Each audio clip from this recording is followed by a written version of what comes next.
Yo, good morning mga kabisay. Magandang umaga sa inyong lahat dyan mga kabisay. Sa lahat ng mga kaibigan natin dyan, magandang umaga sa inyo. And mega love shout out. Sana naman ay nasa mabuti kayong kalagayan at nasa magagandang kalusugan. So, good morning sa inyong lahat mga kabisay. Panibagong araw, panibagong vlog at panibago na namang kwento dito sa ating buhay. Sa buhay magsasaka, at sana naman ay samahan nyo ako ng pagbibigay sa inyo uli ng detalye dito sa aking mga halaman mga kabisay, at sana naman ay magustuhan nyo. So siyempre unang-unang mga kabisay, nagpapasalamat tayo sa Panginoon na palagi niya tayong ginagabayan, at sa awa ng Diyos ay higit tayo nagpapasalamat dahil nakikita ko na pinagpapala niya tayo sa ating mga halaman na ating pinundar dito or aming mga itinanim. Sa awa ng Diyos ay napakaganda ngayon, at gusto kong ipakita sa inyo na sila ay napakalaki ng improvement ngayon, at sila ay sa awa ng Diyos nakakatuwa ng panuurin, nakakatuwa ng pagmasdan, dahil lahat-lahat ay meron ng mga makikita tayong nakakatuwa talaga. So let's go mga kabisay, ating ikutin ang buong mga halaman ni Tay Bisay magsasaka. Alright, at iyon nga mga kabisay, sa awa ng Diyos ay ayan, kung makikita nyo ang mga tanim nating upo ay medyo malalago na at nakakatuwa na talaga, dahil sila ay medyo malalayo na ang nararating ng kanilang mga dulo. Ayan, kung makikita nyo ay malayo na sa puno, at ayan, gumagapang na papunta na dito. Yun naman ay ayan. So ayan mga kabisay, at siguro magtataka kayo kung bakit naandito kaagad ako sa upuhan, dahil umiwas ako sa patugtog doon mga kabisay, dahil kaliwat kanan ang nagpapatugtog doon. Siguro mamaya akin na lang mumute or ano, basta papakita ko na lang sa inyo mamaya. Kung sakaling may tugtog, imumute ko na lang, iikot na lang tayo ng mga tanim natin, iikutin na lang natin ang aking mga tanim. So ayan mga kabisay, ito nga pala ang aking mga upo. Ayan, kung makikita nyo, medyo nakakatuwa ng pagmasdan, dahil may mga bulaklak na mga kabisay. Ayan, lahat yan may bulaklak na. Ayan, ito yung huli naming itinanim na upo mga kabisay, at sa ngayon ay namumulaklak na rin, at kahit papano ay matutuwa na tayong maggala sa kanila, dahil nakikita natin ang improvement at nakikita nating pinagpapala ang ating mga halaman. So dito yung ating mga kalabasa, na ipakita ko na rin itong minsan sa inyo. So namumulaklak na, at ayan mga kabisayo, mayroon na siyang bulaklak dyan, at iyon, namumulaklak na rin iyon. Yun nga lang isa, medyo napuril mga kabisay, dahil siyempre hindi siya masyadong naiinitan, hindi katulad ng mga to na kitang kita sa init. Nagdilig ako dito kanina mga kabisay, gusto ko sanang i-video, kaya lang ay maraming nagpapatugtog, kaya ngayon ko na lang ibinidyo. So tapos na akong magdilig mga kabisay, dahil ngayon ay mga anong oras na ba? Mag-aalas 9 na mga kabisay, at medyo tanghali na. Maaga kasi akong nagdilig dito kanina, mga 5:30, andito na ako, nagdidilig na ako. Hindi ko nga lang may video, dahil siyempre karamihan din dito sa mga kapitbahay natin gusto ring magka-music sa madaling araw, sa umaga pagigising nila, habang sila ay may mga ginagawa din. So ayan mga kabisay, at makikita nyo ang ating mga upo. Ayan, at may mga bulaklak na. Ayan, may mga sanga na mayroon ng buko mga kabisay. Ayan, at talaga namang nakakatuwa na. At itong kalabasa natin, ito yung napungusan mga kabisay, at mayroong bunga sa ilalim. Ayun, at medyo malaki-laki na rin. Ayan, at dito siyempre ganun din ang sitwasyon ng ating mga halaman, at lahat bukuhan na rin mga kabisay. Pati itong kalabasa ay may buko ng mga kabisay, at ayan, may tugtog na naman. Sana mabura mamaya. Lagyan natin ng music, hindi tayo makapiright. Siguro naririnig yung tugtog. Ayan. Ay mga bulaklak na. At sa awa ng Diyos ay pabunga na rin. Ayan. At dito mga kabisay, umiwas tayo doon dahil ang lakas ng tugtog. Lumipat muna ako dito sa kabilang dulo. Siguro saka na lang natin ibibidyo yon. Dahil medyo malakas ang tugtog mga kabisay. Ang dami sanang maipapakita ko sa inyong mga buko doon sa may dulong iyon. Kaya lang may nagpapatugtog doon mga kabisay. Kaya dito na lang muna ako. Inop ko doon mga kabisay yung aking cellphone. Dahil dinig na dinig yung tugtog. Masyadong malakas. So sa ngayon ayan. At yung mga papaya namin mga kabisay. Ayan. Naipakita ko na rin yung minsan sa inyo. At ang lalaki na. At ayan, litaw na litaw ng ating mga papaya mga kabisayo. At dito banda, ang dami ditong may buko mga kabisay. Ang daming bukuhan dito. At ang iba ay medyo malalaki-laki na. Pag yung mga 1 linggo siguro mga kabisay ay malalaki na ang mga yan. At dito, medyo bago pa lang nagkakabuko ang mga dito. Mayroon akong nakita na ditong buko kanina na habang nagdidilig ako, nakamunti ko ng matapakan. 2 piraso na magkatabi. Ayan mga kabisayo. 2 piraso. At dito, mayroon pa yun dito mga kabisay. Ayan. Mayroon isang buko. At doon mayroon pa rin sa mga dulong iyon. Kaya lang, ang haba na ng oras natin kung iikutin pa natin lahat. Tayo ay pupunta naman doon sa ating ibang mga halaman mga kabisay na ipapakita sa inyo. At dito sa bandang ito mga kabisay yung aking talong. Ayan sa awa ng Diyos.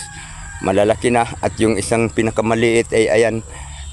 May improvement na din. Pero itong iba, ayan. Malapit ng mamulaklak. Dahil ang mga sanga niya ay mahahaba na katulad niyan. Ang dami ng sanga. Mamumulaklak na din yan. At dito banda mga kabisay ay maraming buko dito na bunga ng upo.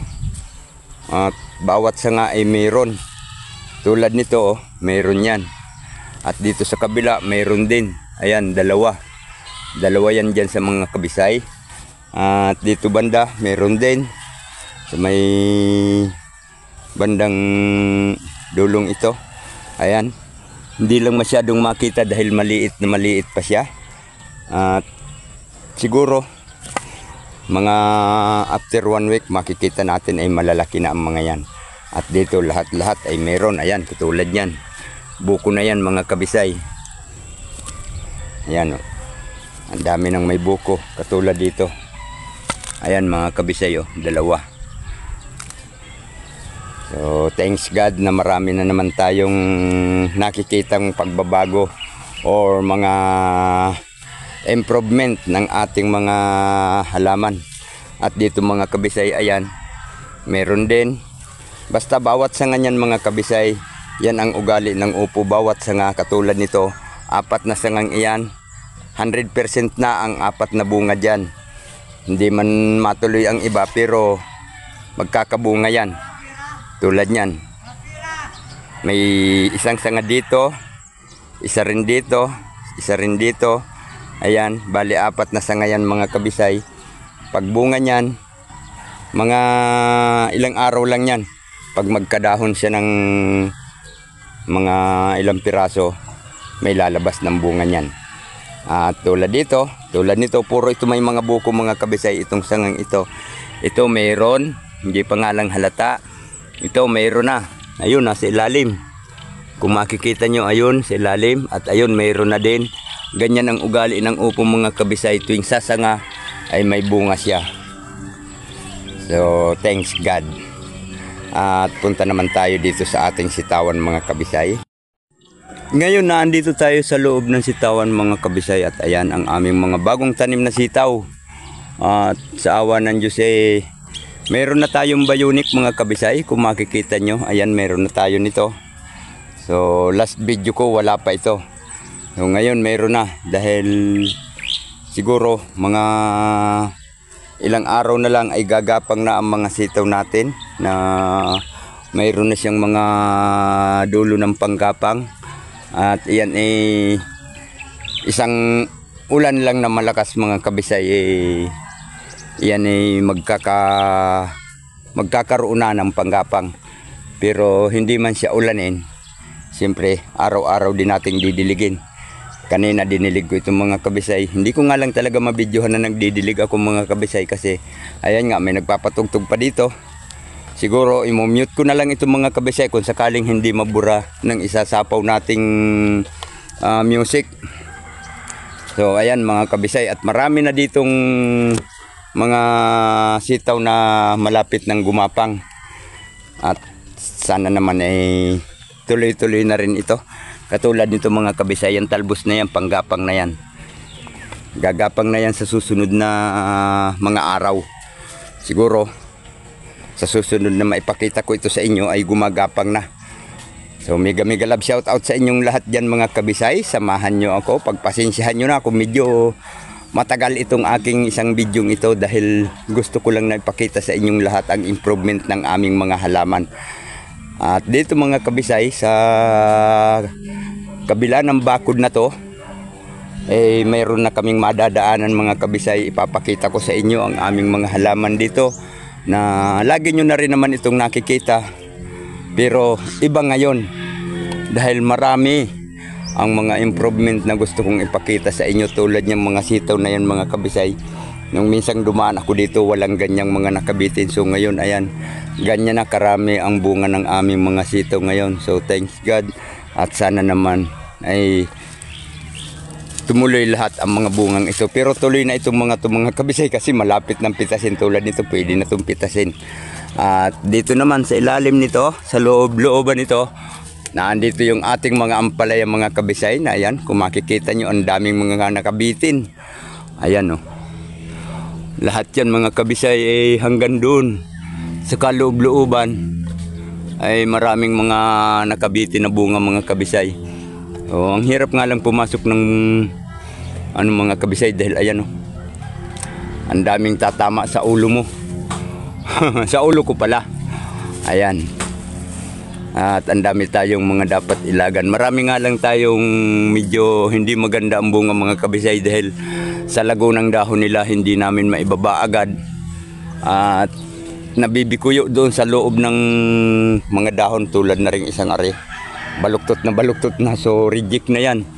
At pag maibenta man, mura na. Tulad nito, ito sana ganito ang magagandang bunga mga kabisay. Yan. At yung maliliit na yan mga kabisay, 100% na yan. Ayan. Tulad niyan, medyo magaganda ang kanilang paglaki dahil hindi sila na sangit sa dahon. Ito nasangit itong mga kabisay na ibinaba na lang namin. At dito mga kabisay, may ilang upo na rin tayo na ayan oh, malalaki na at malapit ng i-harvest yan mga kabisay. So nag-aantay na lang yan ang mga kakasabay niya mga kabisay. At dito mayroon din tayong upo. Ayan, may nakabitin ditong isa. Ayun, yan siguro sila ang pagsasabay-sabayin na natin. At din sa may banda din ay mayroon na rin tayong mga upong malalaki-laki na mga kabisay. Tulad niyan, ayan, mayroon na tayong isa din So ilang piraso na yung malalaki natin. At ang hirap dumaan dito mga kabisay. So dito tayo, babalik tayo dito sa pwestong dinaanan natin dahil medyo masikip. Ayan, may mga upo rin dito mga kabisay. Kung makikita nyo, ayan. At doon sa dulong iyon, may dinaanan tayo doon na medyo malaki na rin. Ayong isang iyon. So marami-rami na rin itong magkakasabay mga kabisay na mapipita sa susunod. At marami namang mga sumusunod, siguro magkakasabay na ang mga to. Kasama na yun doon sa kabilang upuhan na marami ring buko ngayon. At ayan ang ating mga upo mga kabisay. Kung makikita nyo, ang daming nakabitin no. At mayroon na rin ditong isa na nag-iintay na lang ito ng mga makakasabay niya. So, ayan mga kabisay. At dito sa bandang kabilang pitak ng ating mga ampalaya, ayan kung makikita nyo, ang dami ring mga nakabitin mga kabisay. So, pirabati lang. Mayroon bang ganon mga kabisay? Mayroon bang ganon ng pirabati? Siguro. Pero mas may ginang naninigurado tayo. Ayan, kung makikita nyo, ang dami nila. At dito sa bandang unahan, so didiretso na tayo doon dahil maluwag naman dito mga kabisay. Didiretso na tayo doon hanggang sa dulo at doon papasok naman tayo doon sa mga sitaw naming medyo magaganda na rin ang ating napipitas. At ayan, kung makikita nyo, ang dami tayong mga sitaw, ay mga ampalaya dito nakabitin, no? Ayan. At maraming magsasabay-sabay ang mga yan mga kabisay. At dito sa bandang unahan ay meron din na pangilan-ilan. At ito ay medyo napuril dito ang ampalaya mga kabisay, kaya hindi nakaganda yung mga bunga. Pero meron din naman kahit papano. Ayan. Alright. So let's go. Punta tayo doon sa sitawan mga kabisay. At naandito na nga tayo sa mga sitaw mga kabisay. Ayan, kung makikita nyo, ang daming mga nakabitin. Ito, oh. Mayroon ng itong mga kabisay ay lisan ito nung nakaraan, pero hindi na namin tinanggal dahil bibinhiin na namin yan dahil mahabang klase ng sitaw itong mga kabisay. Ayan. Hindi nga lang siya yung green, pero maganda rin gawing binhiyan dahil mahaba. At dito, mayroon na tayong mga mahahaba na dapat putihin. Ayan, kung makikita nyo, medyo marami-rami rin yan mga kabisay. Ayan. Siguro mga bukas magpipitas na ulit. At ayan, ang dami nating mapipitas. Ito, pwede na itong pitasin ng mga kabisay. Kung makikita nyo, ayan, puro na mahahaba, oh. Tulad nito. Ayan, mahaba na sila. At talaga namang nakakatuwa ng mga kabisay. Hindi na tayo makakaramdam ng sa pagod natin dahil nakikita na natin yung produkto ng ating mga paghihirap, yung mga pagsisikap natin. So nakikita na natin ang ating magiging ani. At meron na rin kaming mga pangilan-ilan na itinitira na gagawing binhi mga kabisay. Ayan. At marami-rami na rin yung gagawing binhi mga kabisay. Ayan. Pero doon sa green mga kabisay, doon na lang siguro kami kukuha ng binhi sa pinuntahan natin kanina. Yung mga bagong tanim. At ayan mga kabisay, hindi na natin to tutudling-tudlingin at medyo napakahirap sumuot mga kabisay dahil ang daming mga nakabitin at masakit makasabit sa liig. Ayan. O, dito na tayo papasok siguro sa maghahanap tayo ng maluog na mapapasukan mga kabisay dahil medyo ang hirap. Ayan, dito tayo at medyo maluwag dito mga kabisay. May papakita ko sa inyo ng maganda. Ayan, at merong sumabit. Ito mga kabisay ay kailangang ibaba dahil nagiging reject yan. Tulad nito, kailangang ibaba natin para matuwid siya dahil nire-reject yan ng mga bumibili mga kabisay, lalo na at dadalhin sa ibang lugar. Kailangan magaganda yung ating sitaw na ibibigay sa kanila. Ayan. At dito mga kabisay, ayan, ito ay hindi masyadong mabunga dito dahil ito'y palagi naming dinadaanan. Ito ang dinadaanan namin pag nagdidilig, kaya yung bunga nito ay naandyan sa kabila mga kabisay. Bali inano namin doon. Ayan, ito pwede na rin itong pitasin mga kabisay. Ayan. At marami na tayong mapipitas sa awa ng Diyos. Siguro bukas magpipitas at ayan, marami tayong pipitasin. Pero ito, hindi lahat ito mapipitas mga kabisay. Pipiliin lang natin dyan yung tamang-tama ang haba. Dahil yung may iksi mga kabisay ay nare-reject din iyon. Hindi rin natin sasabing ganun din ang presyo. So ayan mga kabisay, tayo ay mamaya pupunta tayo doon sa aming mga bagong tanim na talong. At ipapakita ko rin sa inyo na mayroon na ring improvement. Naku, mayroon pa ditong nasabit mga kabisay. Atin mo nang ilabas ito. Dahil ito ay mababaluktot. Ayan. Ilabas muna natin. Ayan. Para hindi siya ma-reject. At ang aming mga suki ay hindi magrereklamo. So, at ang aming mga kamuting kahoy, mga kabisay, sa awa ng Diyos ay na mayroon ng nag-ano niyan. Mayroon ng ka-order niyan. Pero hindi naman lahat yan. Medyo pangilan-ilan pa lang ang na-order mga kabisay. At ayan, pati dito sa puno may mga bagong bunga ng mga kabisay. Ayan o. Kung makikita nyo, may mga bagong ibinunga ang ating sitaw dito sa puno. At yan ay mamumunga pa. Yung mga dating pinagkunan ng bunga mga kabisay ay nagbubunga ulit. Ayan. Tulad yan, may kinuha na kaming bunga dyan, nagbumunga ulit. Tulad noon, ala, nabaluktot na itong isa, hindi na makalusot. Ayan. So, let's go mga kabisay. At dito nga pala, may mga ilang puno kami dito ng talong na ito ay inaano namin pag may umaano mga kabisay, mayroong umaano ng talong. Ito ang pinagkukunan namin. At doon mga kabisay ay may talong din doon, kaya lang hindi pa masyadong malalaki. At naandun ang malalaki nga pala mga kabisay sa kabila ng kalsada. So puntahan natin. At dito nga pala muna tayo mga kabisay sa aming mga tanim na sili. Na ngayon ay kung makikita nyo ay talagang hitik na hitik sa bunga. Ayan mga kabisay, kung makikita nyo ay yung mga bulaklak nung una kong ipinakita ngayon ay bunga na. At sa awa ng Diyos ay lahat. Ayan o. Halos lahat-lahat. Ayan, namumunga na. At ito mga kabisay, ayan sa ilalim. Mayroon na ring mga pangilan-ilan yung mga kuwan, pero ang bulaklak niya ang dami. At dito sa banda rito, ayan, lahat mga kabisay may mga bunga na. At dito ayan kung alin yung pinakamababa, siya ang pinakamaraming bunga.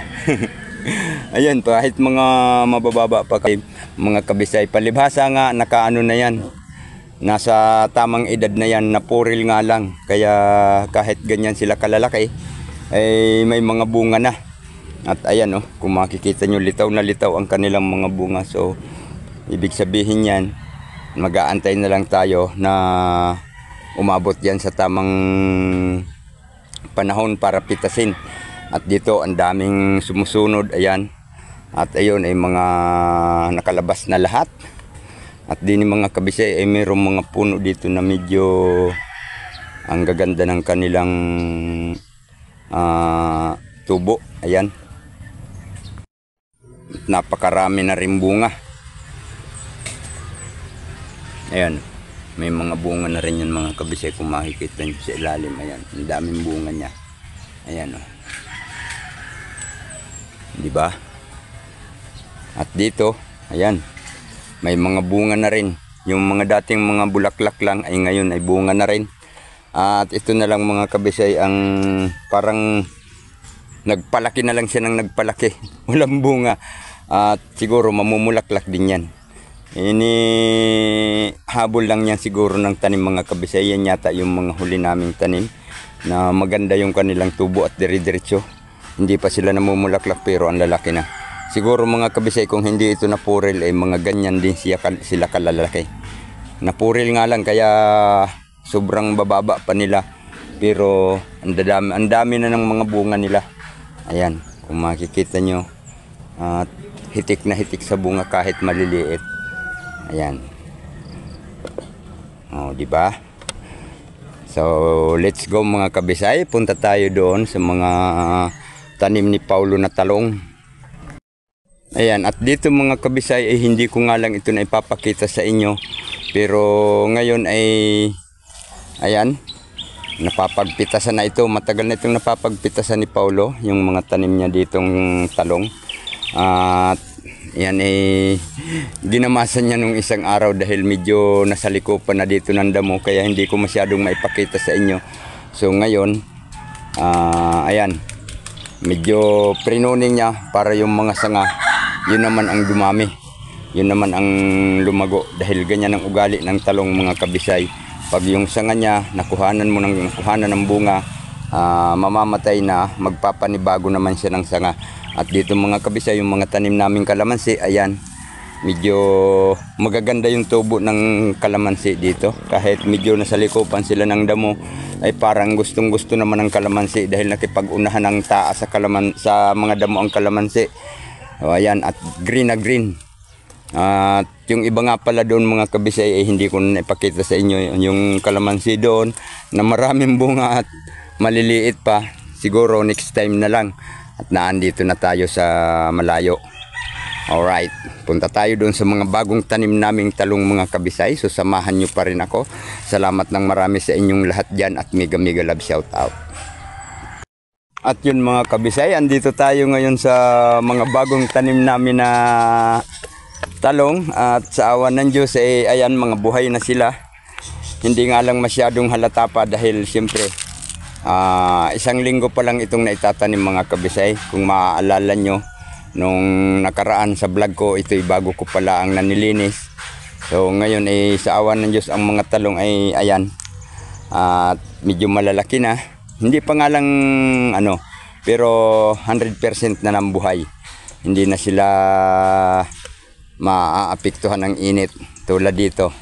Ayan, hindi pa nga lang sila masyadong malalaki, pero sa awa ng Diyos buhay na. Ayan, kung makikita nyo mga kabisay. So sana isa rin ang dalangin natin na maging successful din kami dito sa mga talong na ito. At sana naman maging maganda rin ang kanilang itubo. At dito mga kabisay, mayroon ako ditong itinudling na wala pang tanim dahil yung punla namin medyo maliliit pa, pero tatamnan din namin itong mga kabisay. Hintay nga lang ng paglaki ng mga punla natin, at pati yan lalagyan ko rin yan dyan ng tudling mga kabisay. Kung matatandaan nyo, nagtudling ako dito nung nakaraang linggo. Dito yon, nung ipinakita ko sa inyo sa vlog ko, dito yon ako nagtutudling noon. Na hindi ko nga pala naipakita yata na nagtutudling ako. Naipakita ko lang ay may tudling na. So pati itong mga kabisay hanggang diyan sa may posting iyan, atin din yang lalagyan ng doon. At itong jeep na to, doon na lang yan. Doon na lang yan sa may bakuran na yon. So ayan, at siguro mga kabisay mamaya may ipapakita pa ako sa inyo. So abang-abangan nyo lang. At dito mga kabisay naandito yung ating mga kamuting kahoy. Ayan, kung makikita nyo doon sa kabila, meron din tayong kamuting kahoy doon, pero hindi pa yun nakukuhanan mga kabisay. Ito mga kabisay ay nakuhanan na ibininta dahil may umorder. So medyo magaganda, medyo nauna kasi ito, kaya medyo magaganda yung bulas niya. Pinagpuputol nga namin yung mga dulo mga kabisay kasi natutumba dahil sa sobrang taas niya. Masyadong matataas ito. Ayan, kung makikita nyo yung taas na yan mga kabisay, yung isang kamuting kahoy na mataas, ayan, nakarating doon sa ng wire. Mas matataas dyan yung dito mga kabisay, at paghangin nga medyo dumahilig, kaya pinutol namin yung mga dulo. Kaya ayan ang nangyari, mga bagong sanga nila, pero pwede nang kunin ang laman yan. Katulad nitong mga kabisay nakuhanan na namin ito doon sa bandang dulong iyon. Ito nga lang hindi masyadong matataas, pero kahit papano may laman na rin. At dito mga kabisay sa bandang dulo, nakapagkuha na kami dito na inano doon sa nag-order. Pero konti lang ang nabunot namin mga kabisay dahil medyo marami-rami yung laman. At ayan mga kabisay, napagbunutan na namin dito sa kantong ito. At nakakuha kami ng konting laman dyan na siguro mahigit kalahating sako. At ayun, yun ang aming binigay doon sa umorder. At ito, hanggang doon sa palibot mga kabisay ay meron tong tanim na kamuting kahoy. At kung makikita nyo, hindi magkakapareho ang tubo nila dahil ganun ang itsura ng lupa dito mga kabisay. Hindi pare-pareho ang ganda ng lupa. Kaya yung tanim natin ay kailangang alagaan talaga para gumanda ang kanilang tubo. At dito naman banda, medyo magaganda yung tubo ng kamuting kahoy natin dahil nga maganda rin yung lupa dyan. At sa awa ng Diyos ayan, kailangan na lang anuhin ang paglugot niya para gumanda yung kanyang laman. Dahil sa ngayon mga kabisay, pag binunot natin yan, malalaki ang laman pero hindi pa magandang lutuin dahil medyo palibasa mura pa. Pero yung may mga sangang yan mga kabisay, yan ay pinagpuputulan namin ang dulo. Katulad nito, pinutol namin ang dulo mga kabisay kasi nga natutumba. Katulad nito, natumba siya dahil nga sobrang taas ay paghahangin malambot yung lupa, natutumba sila. Kaya lumilitaw yung mga laman. Sayang naman at hindi na makakalaki. Tulad na rin, mayroon kami ditong mga sobrang tataas na pinungusan namin mga kabisay. Ayan pinutol namin yung mga dulo dahil sobrang tataas at medyo malago. Kaya tinanggalan namin ng dahon. At ito dito, medyo natural lang. Kaya medyo hinayaan na lang namin may dahon siya. At doon naman sa bandang unahan na yon, diretso yan mga kabisay hanggang doon pa sa may turil kong iyon. At sa awa ng Diyos yun dito, puro napungusan din dito mga kabisay dahil ang dami ditong natumba. Dahil nung biglang umulan ng malakas lumambot yung lupa at ang daming natumba mga kabisay. Pero okay lang naman, kahit paano ay meron din tayong makukuha. Pero yung ibang mga kabisay ay hindi nakatubo dahil maagang nagkatumba-tumba. Ayan. Pero meron din namang kahit medyo nakadahilig na siya ay tumubo pa. Ayan tulad niyan. Medyo tumubo pa yung iba kahit medyo natumba. At dito naman yung mga natumba dito mga kabisay. Ayan. Ewan ko lang kung magkakalaman yan dahil lumitaw lahat yung mga laman ng mga yan mga kabisay. At pinakialman ng mabait. So siguro alam nyo na kung ano yung mabait. At yun mga kabisay, maraming salamat sa inyong lahat na nakarating na naman kayo sa dulo ng aking video. At salamat ng marami dyan sa mga sumama dito sa paggala ko dito sa aking mga halaman na mayroon pa tayong hindi na ipapakita sa inyo mga kabisay, pero siguro next time papakita ko sa inyo. Kaya lang ang hirap hanapin na yung mga puno ng tanim kong ubi mga kabisay. Marami akong tanim na ubi dito mga kabisay. At andyan, yung kung makikita nyo may mga dahon ng ubi, may tanim yan dyan mga kabisay, mahirap nang hanapin. So siguro next time na lang papakita ko sa inyo pag nalinis ko. Alright, maraming salamat sa inyong lahat mga kabisay. Saan man kayo naroon sa sulok ng ating mundo, sana ay palagi kayong nasa mabuting kalagayan at palaging nasa magandang kalusugan. So ano man ang ating mga ginagawa, laging mag-iingat, palaging magdarasal ng patuloy tayong patnubayan ng puong may kapal at ipalayo sa anumang mga kapahamakan. So yun lang, maraming salamat sa inyong lahat mga kabisay. Magandang umaga, magandang tanghali, magandang hapon, magandang gabi. Anong oras man kayo nanonood ng aking bidyong ito, maraming salamat sa inyo. And God bless to all of you. Bye bye.